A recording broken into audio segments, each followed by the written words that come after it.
കയ്പ്പ് കാരണം പാവയ്ക്ക വാങ്ങാൻ തന്നെ മടിയായിരുന്നു. അപ്പോഴാണ് നമ്മൾ ഈ ഒരു സൂത്രം പ്രയോഗിച്ച് നോക്കിയത്. അപ്പോൾ പാവയ്ക്ക ദേ ഇതേപോലെ അരിഞ്ഞിട്ട് നമുക്കിതിലേക്ക് കുറച്ച് ഉപ്പ്, വിനെഗർ എന്നിവ ചേർത്ത് കൊടുക്കാം. എന്നിട്ട് ഇത് നന്നായിട്ട് മിക്സ് ചെയ്ത് നമുക്ക് ഒരു അരമണിക്കൂറെങ്കിലും റെസ്റ്റ് ചെയ്യാനായിട്ട് മാറ്റി വയ്ക്കണം. അതിനുശേഷം ഒരു 5-6 വെള്ളത്തിൽ നമുക്ക് ഇതേപോലെ ഇതൊന്ന് കഴുകിയെടുക്കാം. ഇനി നമുക്ക് വേണ്ടത് ഒരു പാൻ വെച്ചിട്ട് ചൂടായ വെളിച്ചെണ്ണയിലേക്ക് കടുക് പൊട്ടിക്കുക. അതിനുശേഷം പച്ചമുളക്, വെളുത്തുള്ളി, കറിവേപ്പില എന്നിവ ചേർക്കുക.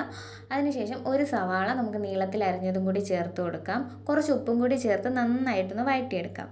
നന്നായി വഴന്ന് വന്നു കഴിയുമ്പോഴത്തേനും നമ്മുടെ പാവയ്ക്ക അതിലേക്ക് നമുക്ക് ഇട്ട് കൊടുക്കാം. പാവയ്ക്കയും കൂടി അതിലിട്ട് നന്നായിട്ട് മിക്സ് ചെയ്തെടുക്കുക. ഇനി അതിനുശേഷം ഒരു 1/4 ടീസ്പൂൺ മഞ്ഞൾപ്പൊടിയും 1 ടീസ്പൂൺ മുളക് പൊടിയും കൂടി ചേർത്തിട്ട് നമുക്ക് നന്നായിട്ട് മിക്സ് ചെയ്തെടുക്കാം. ഇനി പാവയ്ക്ക നന്നായിട്ടൊന്ന് വെന്ത് വരണം.